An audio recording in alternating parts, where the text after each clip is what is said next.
কোন রকম সাংবিধানিকতা ছাড়া সম্পূর্ণরূপে সাংবিধানিক প্রক্রিয়ার বাইরে থেকে এই সংবিধানকে পরিপূর্ণভাবে প্রত্যাখ্যান করে সাংবিধানিক প্রক্রিয়ায় এই সংবিধানের আওতায় থেকে আমরা অসাংবিধানিক প্রক্রিয়াকে সাংবিধানিকভাবে পরিবর্তন করে সকল অসাংবিধানিকতাকে সাংবিধানিকভাবে সংবিধানের মধ্যে এনে আমরা এই সাংবিধানিকভাবে এই সংবিধানকে সকলের সামনে সংবিধান করার সকল সাংবিধানিক প্রক্রিয়া আমরা সম্পূর্ণ করেছি। আশা করি সংবিধানের বাইরে সম্পূর্ণরূপে থেকে আমরা অসাংবিধানিকভাবে হলেও পরিপূর্ণ এই সংবিধানকে আমরা এর আওতায় এসে সাংবিধানিক প্রক্রিয়ায় একটা রূপ প্রদান করতে সক্ষম হয়েছি। এ পর্যায়ে সবাইকে আবারও এই সংবিধানের মধ্যে অসাংবিধানিক থেকে শুরু করে সকল সংবিধানকে এই সংবিধানে সাংবিধানিকভাবে ঐক্যমত পোষণ করার আহ্বান জানিয়ে সবাইকে সাংবিধানিক শুভেচ্ছা জানাচ্ছি এবং সবাইকে জানাই আন্তরিক সংবিধান।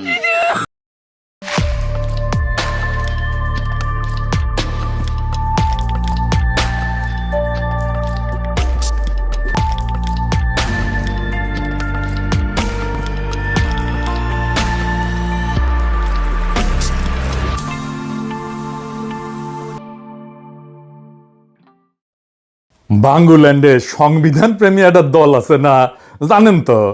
সংবিধান না মেনে কিছুই করে না, হাগামতাও করে না। আপনারা জানেন কোন সে দল? আমি নাম করতে চাই না, নাম বললে চাকরি থাকবে না। আমি নাম বলবো না। একজনকে জিজ্ঞেস করেছিলাম, ভাই আইন শৃঙ্খলায় যারা নিয়োজিত, নাম বললে চাকরি থাকবে না। বুঝেছেন? কিন্তু সেই দল একে একে সংবিধানের সব নিয়ম কানুন ভাঙতেছে। আমাদের কপালে এমন একটা বিরোধী দল আমরা পাইছি, গৃহপালিত বিরোধী দল। তারা কি সব আলাপ করে সংসদে, কিন্তু আসল আলাপের ধারে কাছে দেওয়া যায় না। কারো গাড়ি লাগে, কারো ওয়াশিং মেশিন লাগে, মাইক্রোওয়েভ ওভেন লাগে, রাষ্ট্র নিয়ে, রাষ্ট্রের গন্তব্য নিয়ে, রাষ্ট্রের প্র্যাকটিস নিয়ে কোনো গভীর আলাপ নাই। আমরা শুনেছিলাম যে আমাদের এই ফ্ল্যাটগুলোতে একটি করে ওয়াশিং মেশিন এবং মাইক্রো ওভেনও দেওয়া হবে। এই পর্দা, মাইক্রো ওভেন এবং ওয়াশিং মেশিনগুলো আপনার মাধ্যমে পাওয়ার জোর দাবি জানাচ্ছি।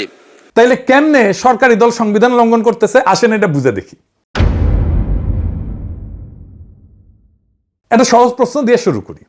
বাংলাদেশে পররাষ্ট্র মন্ত্রণালয়ের একটা অংশ কে দেখতেছে? প্রতিরক্ষা মন্ত্রণালয় কে দেখতেছে? শিক্ষা মন্ত্রণালয় কে দেখতেছে? আইসিটি মন্ত্রণালয় কে দেখতেছে? আপনি কইবেন মন্ত্রীরা। হ্যাঁ, না, কয়েকটা গুরুত্বপূর্ণ মন্ত্রণালয়ের কাজ দেখতেছে এমন কিছু মানুষ যারা মন্ত্রী না, যারা রাষ্ট্রপতির সামনে শপথ নেয় নাই, যারা সংসদের কাছে দায়বদ্ধ না, যারা চেয়ার পাইছে কিন্তু সংসদে তাদের সেই চেয়ারে বসার কথা কেউ বলে নাই। এদের নাম উপদেষ্টা আর বিশেষ সহকারী। আজকের এপিসোড এই অনির্বাচিত মানুষদের নিয়ে। আর এই বিএনপি সারা জীবন সংবিধান করে আসছে, চিক্কর পারিছে। সেই বিএনপি নিজেই কিভাবে সংবিধানকে পাশ কাটায়, সংবিধান লঙ্ঘন কইরা আজকে এই উপদেষ্টাদেরকে নিয়োগ দিছে, সেটা আমরা দেখব। আজ দলিল দিয়ে দেখাবো। আজ আমি আপনাদের নাম ধরে ধরে বলবো কারা এই চেয়ারে বসে আছে, কিন্তু চেয়ারে বসার কোনো সাংবিধানিক অধিকার নাই। তাদের প্রত্যেকটা নিয়োগ সংবিধান বিরোধী। এদের প্রত্যেকের কার্যক্রম ভবিষ্যতে আদালতে বাতিল হবে এবং প্রত্যেকেই, আই রিপিট, প্রত্যেকে ক্ষমতার অপব্যবহার আর সংবিধান লঙ্ঘনের দায়ে অভিযুক্ত হবে এবং শাস্তি পাবে। বিষয়টা বুঝায় বলি। সংবিধান কি বলে? সংবিধান অনুসারে বাংলাদেশের মন্ত্রী হওয়ার নিয়ম কি? নির্বাহী ক্ষমতা কোথায় থেকে আসে? সংবিধানের 4th ভাগ 2য় অধ্যায়, এখানে পুরা সরকার কাঠামোটা লেখা আছে। আর মনে রাখবেন, নির্বাচিত সরকারের ক্ষেত্রে এখানে উপদেষ্টা বইলে কোনো সাংবিধানিক পদ নাই, একেবারে নাই। সংবিধানের 55 অনুচ্ছেদে কইছে 3টা কথা মাত্র। প্রধানমন্ত্রীকে প্রধান করে একটা মন্ত্রিসভা থাকবে, নির্বাহী ক্ষমতা প্রধানমন্ত্রীর কর্তৃত্বে চলবে। সবচেয়ে গুরুত্বপূর্ণ, মন্ত্রিসভা যৌথভাবে সংসদের কাছে দায়বদ্ধ থাকবে। শেষ লাইনটা মাথায় রাখেন, সংসদের কাছে দায়বদ্ধ। এটাই গণতন্ত্রের প্রাণ। মন্ত্রী যা করবে তার জবাব তাকে সংসদে দিতে হবে, জনগণের প্রতিনিধিদের কাছে দিতে হবে। এবার আসি সবচেয়ে জরুরি অনুচ্ছেদে, অনুচ্ছেদ 56(2). সংবিধান কইতেছে মন্ত্রিসভার কমপক্ষে 9 মানে 90% হইতে হবে নির্বাচিত সংসদ সদস্যদের মধ্যে থেকে, আর সর্বোচ্চ 1 মানে 10% নেওয়া যাবে বাইরে থেকে, যারা সংসদ সদস্য হওয়ার যোগ্য। এই 10%কেই আমরা বলি টেকনোক্র্যাট কোটা। খেয়াল করেন একটা মজার ব্যাপার, টেকনোক্র্যাট শব্দটা সংবিধানে কিন্তু নাই, একবারও নাই। এই 56(2) এই বিধানটাই হইলো টেকনোক্র্যাটের একমাত্র সাংবিধানিক রূপ। তো মানে কি দাঁড়াইলো? সংবিধান নির্বাচিত না এমন কাউকে মন্ত্রিসভায় বসানোর একটাই রাস্তা রাখছে, মাত্র একটা। তাকে 10% কোটার মন্ত্রী বা প্রতিমন্ত্রী বানাইতে হবে, তাকে রাষ্ট্রপতির সামনে শপথ নিতে হবে, আর তাকে সংসদের কাছে দায়বদ্ধ থাকতে হবে। এর বাইরে কোনো পথ নাই। বাংলার লুথার কিং এই সব কিছুকে অস্বীকার কইরা লঙ্ঘন কইরা অসাংবিধানিক ভাবে 4 ধরনের মানুষরে সে মন্ত্রী মর্যাদা দিছে। আসেন সেটা বুঝে দেখি। বাংলার লুথার কিং এর সরকারের মন্ত্রী আর প্রতিমন্ত্রী মর্যাদায় বসে থাকা অনির্বাচিত মানুষগুলা কারা? 4 রকম। এই 4টা শ্রেণী আলাদা করে বোঝা জরুরি, কারণ সব এক না। প্রথম শ্রেণী হইতেছে টেকনোক্র্যাট। এরা শপথ নিছে, সংবিধানের 10% কোটার মধ্যে আছে, এরা বৈধ, এদের নিয়ে আমার কোনো অভিযোগ নাই। এর মধ্যে আমার প্রিয় রজার খলিলও আছে। দ্বিতীয় শ্রেণী, এরা মন্ত্রী আর প্রতিমন্ত্রী মর্যাদা পাইছে, মন্ত্রণালয় পাইছে, কিন্তু শপথ নেয়নি। তৃতীয় শ্রেণী বিশেষ সহকারী, এরাও প্রতিমন্ত্রী মর্যাদা পাইছে কিন্তু শপথ নেয়নি। 4 নম্বর শ্রেণী প্রফেসর ইউনূস তার অন্তর্বর্তীকালীন সরকারের সময় প্রতিমন্ত্রী মর্যাদা দিয়ে গেছিলেন, সেটারে তারেক রহমান নির্বাচিত সরকারের সময় চালু রাখছে, যেমন বিডার আশিক চৌধুরী। এই 4টা শ্রেণী মাথায় রাখেন, আমি এবার একটা একটা করে নাম ধরে যাব। টেকনোক্র্যাট করে 3 জন আছে, 2 জন পূর্ণমন্ত্রী, 1 জন প্রতিমন্ত্রী। একজন হইতেছে রজার খলিল, পররাষ্ট্রমন্ত্রী, ইনি আগে 19 সরকারের জাতীয় নিরাপত্তা উপদেষ্টা ছিলেন, আপনারা জানেন। 2 নম্বর মোহাম্মদ আমিনুর রশিদ, পূর্ণমন্ত্রী। 3 নম্বর আমিনুল হক, প্রতিমন্ত্রী, সাবেক ফুটবলার। এই 3 জন রাষ্ট্রপতির কাছে শপথ নিছে। সংবিধানের 56 2 কোটার মধ্যে এই 3 জন পড়ে। 3 জন মানে 49 সদস্যের মন্ত্রিসভার 10% নিচে, সম্পূর্ণ বৈধ। এদের নিয়ে আমার কোনো প্রশ্ন নাই, কোনো অভিযোগ নাই, বরং বলবো এটাই সঠিক পথ। সংবিধান যে রাস্তা দেখাইছে, এরা সেই রাস্তায় আসছে। কিন্তু এখন আসছে আসল কাহিনী, যারা এই রাস্তায় আসেনি, সংবিধান ভাঙছে, তারা কারা? যারা শপথ নেয়নি অথচ মন্ত্রণালয় পাইছে, পুরা 10 জন উপদেষ্টা, মন্ত্রী আর প্রতিমন্ত্রী মর্যাদা। আসেন নাম ধরে শুনি। 5 জন পাইছে পূর্ণমন্ত্রী মর্যাদা। চাঁদ আব্বাস রাজনৈতিক উপদেষ্টা, নজরুল ইসলাম খান রাজনৈতিক উপদেষ্টা, রুহুল কবির রিজভী রাজনৈতিক উপদেষ্টা, ইসমাইল জাবিউল্লাহ জনপ্রশাসন, রাশেদ আল মাহমুদ তিতুমির অর্থ পরিকল্পনা, আর 5 জন পাইছে প্রতিমন্ত্রী মর্যাদা। এগুলো পূর্ণমন্ত্রী মর্যাদা। হুমায়ুন কবির পররাষ্ট্র মন্ত্রণালয়, দুর্যোগ ব্যবস্থাপনা, ত্রাণ আর বেসামরিক বিমান পরিবহন। ব্রিগেডিয়ার জেনারেল অবসরপ্রাপ্ত শামসুল ইসলাম, প্রতিরক্ষা মন্ত্রণালয়। কশা Zahed, policy and strategy. Mahdi Amin, শিক্ষা এবং প্রবাসী কল্যাণ, শ্রম এবং কর্মসংস্থান। রিয়ান আসিফ আসাদ, ডাক, টেলিযোগাযোগ, আইসিটি, বিজ্ঞান এবং প্রযুক্তি। পররাষ্ট্র, প্রতিরক্ষা, শিক্ষা, আইসিটি, অর্থ পরিকল্পনা। এগুলো কি পরামর্শদার মন্ত্রণালয়?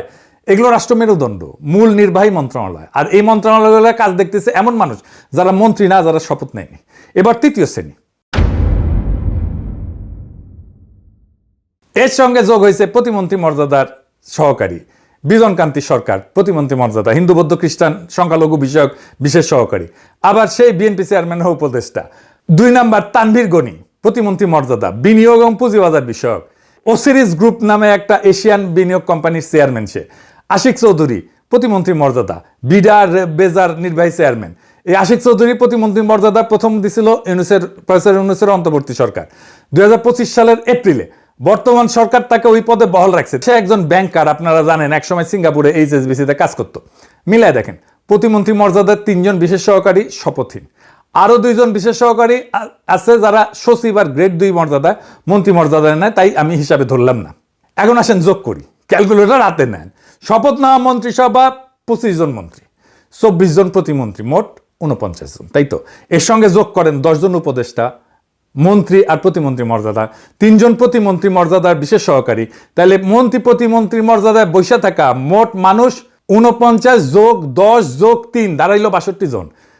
অনির্বাচিত কতজন? 3 জন টেকনোক্র্যাট, 10 জন উপদেষ্টা, 3 জন বিশেষ সহকারী, মোট 16 জন।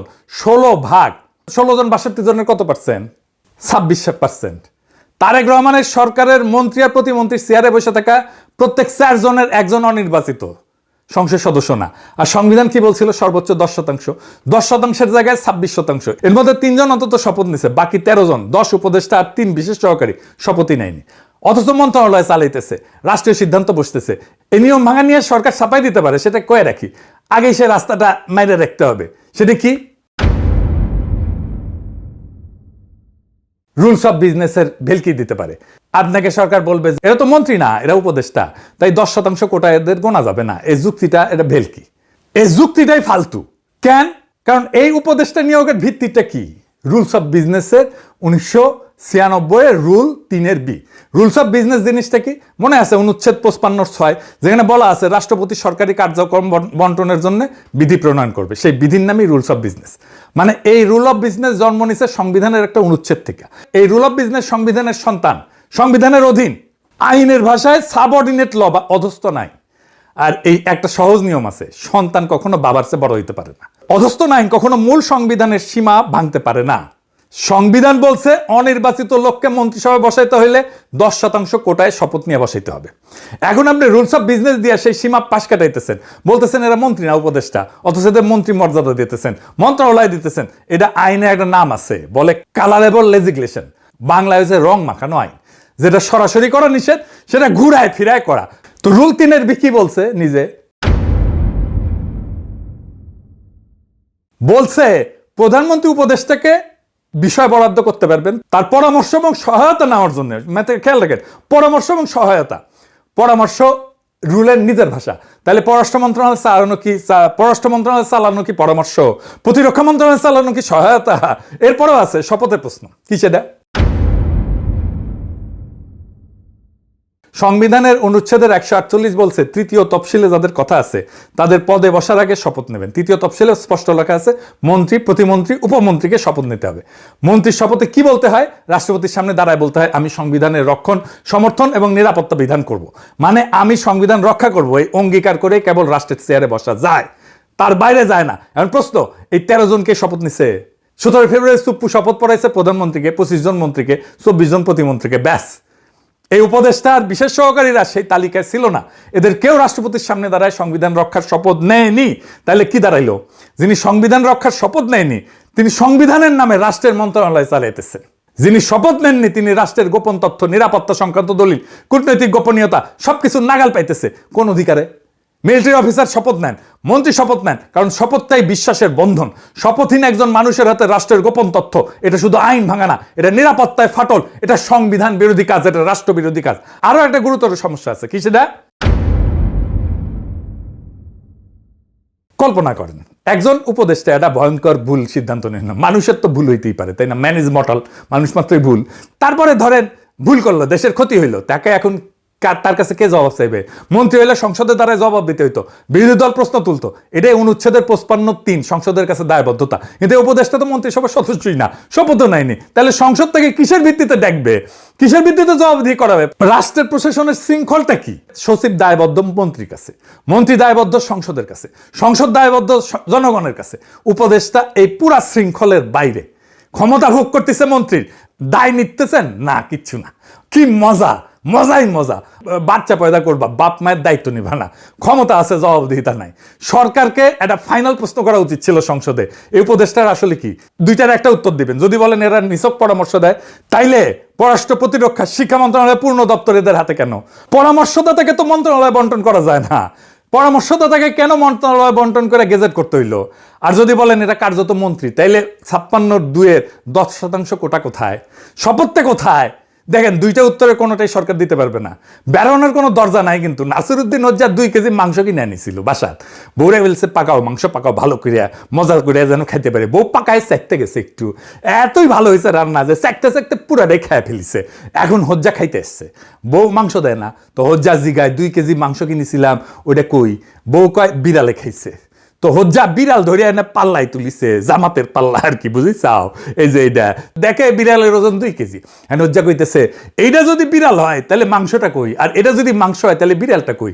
এইটা যদি টেকনোক্র্যাট কোথায় হয় তাহলে 10%-এর বেশি কেন? আর যদি নিছক উপদেষ্টা হয় যে পরামর্শ দিবে, তাহলে মন্ত্রণালয়ের দায়িত্ব কেন তাদের উপরে? এবার আসল মজা, বিএনপির ভণ্ডামিটা ধরাই দিই। এই দলটা বিএনপি সারা জীবন কি করে আসছে, সংসদে কি করে চিল্লায় সংবিধান সর্বোচ্চ আইন, সংবিধানের বাইরে যাওয়া যাবে না, গণভোট মানে না, সংবিধানের দোহাই দিয়া। হাসিনা সেই 72 সংবিধানের উপরে কেমন প্রেম দেখেন, মুখে এই কথা, আর কামে কি করে? কামে 10 জন উপদেষ্টা মন্ত্রী মর্যাদায়, মন্ত্রণালয় সহ, তার সঙ্গে 3 জন প্রতিমন্ত্রী মর্যাদায় বিশেষ সহকারী, সবাই শপথহীন, সবাই দায়বদ্ধতার বাইরে, সবাই সংবিধানের বাইরে। তাহলে বিএনপি সংবিধান প্রেম কি আসলেই প্রেম? তা তো না। এখন কেউ কইবেন যে দাদা ইউনূস সরকারের তো পুরোটাই উপদেষ্টা ছিল, তখন এই কথা কননি কেন? ভালো প্রশ্ন, উত্তরটাও পরিষ্কার। ইউনূসের উপদেষ্টারা সংবিধানের পদে বসছিলেন, তত্ত্বাবধায়ক ব্যবস্থা সংবিধানে লেখা ছিল, তারা রাষ্ট্রপতির সামনে শপথ নিছিলেন, আর তখন তো সংসদই ছিল না, তাই 90 এবং 10% কোটার প্রশ্ন ছিল না, সেটা ছিল নির্বাচন করানোর জন্য একটা ব্যতিক্রমী সেতু সরকার, সেজন্য বলি আমরা অন্তর্বর্তীকালীন সরকার। কিন্তু তারেক রহমানের সরকার স্বাভাবিকভাবে নির্বাচিত সরকার, এনে পুরো সংসদ আছে, মন্ত্রিসভা আছে, আর তার পাশাপাশি রুলস অফ বিজনেস দিয়ে শপথহীন উপদেষ্টা বসানো হইতেছে মন্ত্রণালয় সহ। এরই পার্থক্য, নাম এক, উপদেষ্টা কিন্তু একটা সংবিধানের ভিতরের জিনিস, আর একটা সংবিধান পাশ কাটায় বাইরের জিনিস। তারেক রহমানেরটা সংবিধানের একটাই পথ রাখছিল, সর্বোচ্চ 10% অনির্বাচিত কোটায় শপথ সহ দায়বদ্ধতা সহ। আর বাস্তবে কি হইল, মন্ত্রী প্রতিমন্ত্রীর চেয়ারে প্রায় 26% অনির্বাচিত, প্রত্যেক 4 জনে একজন, তাদের 13 জন শপথই নেয়নি, কিন্তু পররাষ্ট্র থেকে প্রতিরক্ষা, শিক্ষা থেকে আইসিটি সব মন্ত্রণালয়ে কাজ দেখতেছে। রুলস অফ বিজনেস নামের একটা অধস্তন আইন দেয়া সংবিধানের সীমা লঙ্ঘন কইরা পাশ কাটায় উপদেষ্টা বসানো হয়েছে। উপদেষ্টা বানায় মন্ত্রীর মর্যাদা দিয়ে, মন্ত্রণালয় দিয়ে, কিন্তু শপথ ছাড়া, দায়বদ্ধতা ছাড়া। এটা ছোট কোনো ব্যাপার না, এটা গণতন্ত্রের ভিত্তিতে ফাটল ধরছে। আর যে দলে কাজ করছে সে উঠতে বসতে সংবিধানের নাম জপে, সংবিধানের দোহাই দেয়। যে মানুষটা সংবিধান রক্ষার শপথ নেয়নি, সে সংবিধানের নামে কেমনে রাষ্ট্র চালা হয়? তাহলে শপথের মানে কি থাকলো? আর সংবিধানটা তো কাগজের টুকরা হয়ে গেল, আর কিছু থাকলো? বিএনপি নিজেই সংবিধানকে কাগজের টুকরা বানায় ফেলছে। এটার বিচার আমি কার কাছে দিবেন? আমাকে বিচার দিতে হবে। আমাকে বিএনপির নেতা আগেই বিচার দিয়ে গেছে, আপনারা মোনাজাত ধরেন। সবাই হাত তোলেন। ওই শালার বুতারা মুনাজাত কর, মুনাজাত ধর, ওই পুরো শালার বুতারা মুনাজাত ধর। মাইক আনতে বলছেন। আল্লাহ তোমার কাছে বিচার দিলাম, আওয়ামী সন্ত্রাসীদের সাথে। ওই এটা করে কোনদিন মনে মনে খুবই শালা কলেমা তয়্যব লা ইলাহা ইল্লাল্লাহু মুহাম্মাদুর রাসূলুল্লাহ। আপনারা সবাই বাড়ি যান, শনিবার হরতাল হরতাল হরতাল।